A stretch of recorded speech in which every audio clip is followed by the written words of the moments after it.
Hi there, this is the weekly forecast for April 14th through the 20th of 2019. Right on Sunday the 14th, there's a really beautiful grand fire trine between the moon in Leo, the sun in Aries, and Jupiter in Sagittarius. And this really gives us emotional fuel to pursue our goals. Sunday could definitely be a way where you feel, and we all feel, on top of the world, able to go after what it is we are dreaming of. There's a lot of fire in this grand fire trine, pushing us to go out after what it is we are inspired to. There's really heartfelt dedication. There's this inspiration to authentically pursue what it is we want to take action towards.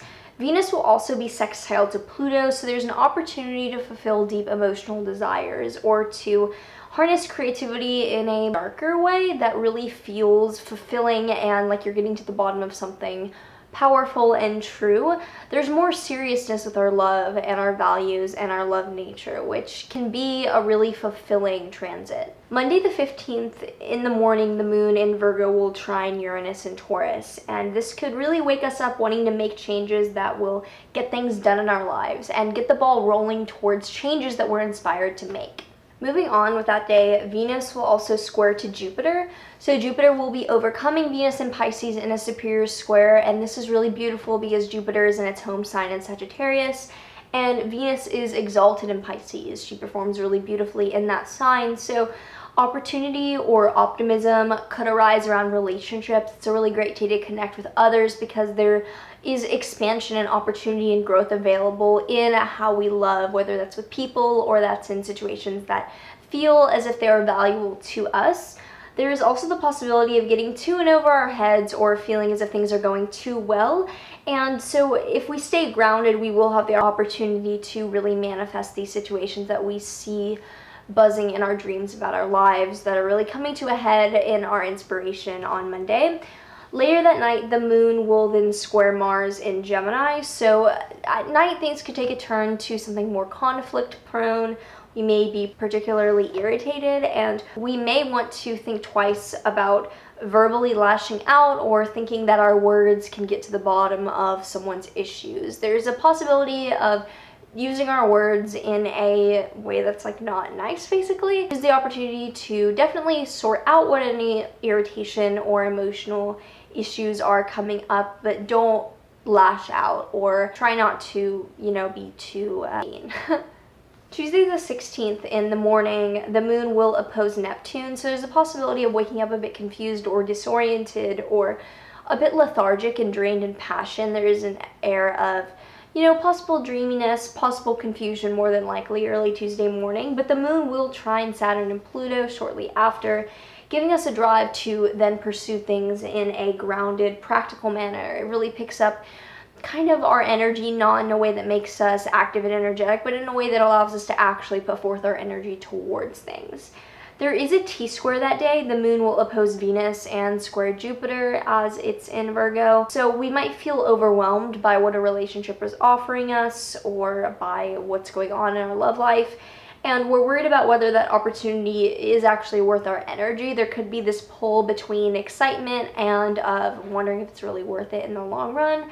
So it's a tension between what sounds nice and what's actually realistically feasible. And I would wait a few days until making that firm decision because you probably don't have all the answers. On Wednesday the 17th, the moon moves into Libra and directly opposes Chiron. So a drive to cooperate. So there is this want to cooperate and to work well and harmoniously with others, but it's countered by rising insecurities about how much we can offer, and there might be some feelings of incompetency to please others on Wednesday the 17th. And just notice where you feel hurt or wounded because you don't feel good enough or you feel incompetent, because more often than not, it's not actually this situation. It's the situation is pointing out something within you that's unresolved about feelings of power. Near midnight though, on the 17th, there will be a moon trine to Mars. So that night we could definitely recharge our emotional energy, or our feelings of setback or inability to perform are a bit aided by like an energy of like, no, I got this, I can move forward. Definitely situations could come up that reassure us that we do have the capabilities to work with others and work within our own skill set. Thursday the 18th, the moon still in Libra, later in the sign, will square Saturn and Pluto and the South Node in Capricorn. And so we could have these feelings of having responsibility or hard change forced on us. We may be feeling like we want to keep the peace with everyone around us, but there are demands in our lives that are forcing us to grow up in uncomfortable ways. Balance is disrupted by this need to rise to the occasion. Wherever the Capricorn house in your chart is asking you to rise to the occasion and your Libra house is really wanting harmony, you know, these circumstances are really pertinent to you and you're feeling kind of like, I don't want to grow up, but you have to. And it's likely that situations are going to arise on Thursday that make it clear what patterns of self-sabotage or avoiding responsibility need to change.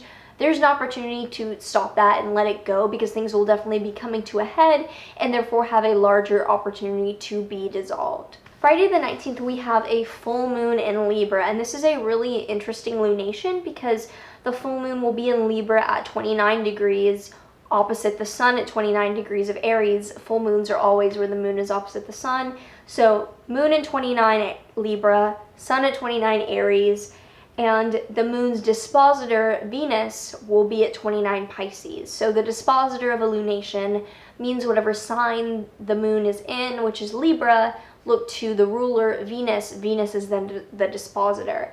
And Venus is in Pisces at 29 degrees, and 29 degrees of a sign is referred to as a critical or anaretic degree.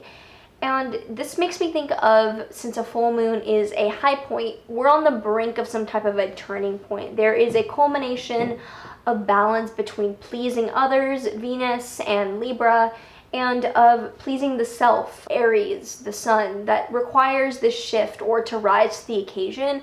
It's almost like this energy of, I cannot take this anymore. I cannot put on this show for others, no matter how good it feels in the moment. I don't feel good about that myself. It's no longer tolerable to sacrifice ourselves at the expense of pleasing others. There's a lot of insecurity coming up here, and with Sun conjunct Uranus out of sign, but it's still conjunct Uranus, we must make these radical changes to ourselves. There's a inspiration to make these radical changes, even if we're worried about the social impact with Libra being activated here. So we must please, you know, the team of ourselves before we can even think about pleasing others.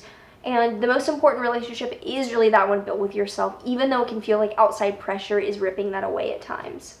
There will be a square to Pluto on both the sun and the moon.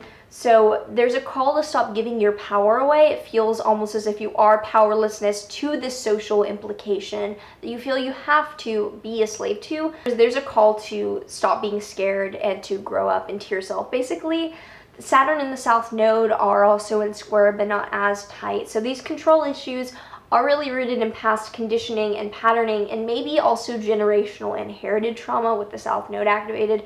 It might not even be your fault that you're so scared to act this way or to be yourself. It could have been, you know, past ancestors, generations behind you that were really rooted in this trauma that caused you to now have to deal with that as your responsibility to heal. But there is this sextile to Jupiter and Sagittarius, which communicates that there is such an opportunity for growth and for optimistic, a light at the end of the tunnel through this. It's an opportunity to see the real truth in the battle of determining what needs to balance out or, you know, be completely overthrown. These changes might be difficult, but there is such excitement and opportunity behind them. And that's why, even though this full moon requires a lot of change and it's really uncomfortable, it's a really inspiring full moon. It's a full moon, it's a lunation of growing up into yourself. Later that night, the moon will then enter Scorpio and oppose Uranus directly after. So yeah, we're building up these deep emotions that are challenged by outside forces and asked to radically change. And there may be situations or circumstances coming up that day that make us feel particularly out of control or unsafe because we're trying to hold on so tightly to old patterns. Mercury will also conjoin Chiron on Friday the 19th, so there's a fear of even speaking our mind. There is an opportunity, though, to bravely liberate ourselves by expressing our vulnerabilities, and getting things off our chest could, you know, liberate others as well. But there's just so much going on that day on the 19th. There's so much energy, it's quite overwhelming. I'm not going to say that it's like bad or good or anything. It's just really uncomfortable, but it can also be really exciting. Saturday the 20th, the sun will enter Taurus, and you know, the pace changes, it slows a bit. The season turns to a Venus-ruled sign, feels more grounded, more relaxed than it did in Aries season. And on the contrary, Venus will then ingress into Aries, and it is the sign of its detriment because Venus rules Libra, the sign opposite to Aries. So when Venus is in Aries, it's said to be in its detriment or not have its significations particularly honored by the lens it's going through. You know, it's in a Mars-ruled sign. Venus wants harmony and connection. Mars wants division and assertion. So it's about finding value, Venus, in our sense of self, Aries. It's about how our value system might be inauthentic to our true nature. It's asking where we put on a mask. It's asking how we can reclaim our power through maybe being more receptive. It's an interesting blending of energy there. And the Scorpio moon will then trine Neptune and sextile Saturn and Pluto, so we gain a sense of grounded inspiration to take action from. And we're still operating with the Scorpio moon, you know, deep psyche here. It's not particularly comfortable for all of us, but we're more willing to come to terms with what needs to be done. And there is an opportunity with these sextiles to have imaginative solutions to real world problems. So this week is kind of demanding that we grow up. It's highlighting really specific instances that need to change and giving us kind of inspirational downloads for how to do that if we want to rise to the occasion. So I hope this was helpful. I do private consultations at the link below. Like, subscribe, do all the things, and I will see you soon.